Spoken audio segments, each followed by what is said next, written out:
మన జీవితాలకి ఎంత క్లారిటీ ఉన్నది? నేను ఇలా అడిగితే ఇంకొక మాట, నీ జీవితం ఒక క్లారిటీ ఉన్నదా? అందరితో పాటు బతికేస్తున్నావా? అందరూ ఎలా మాట్లాడితే అలా మాట్లాడేస్తున్నావా?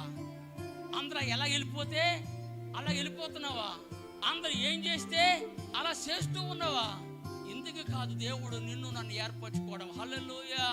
లోకములో దేవుడు మనల్ని ప్రత్యేకముగా ఏర్పరచుకున్నాడు. నీవనేది లోకానికి ఒక స్పెసిఫిక్గా, ఒక ప్రత్యేకమైన వ్యక్తిగా నువ్వు కనపడాలంటే ఎవరు సహకారం కావాలా? హల్లెలూయా. చెప్పకూడదు, దేవుని మహిమ.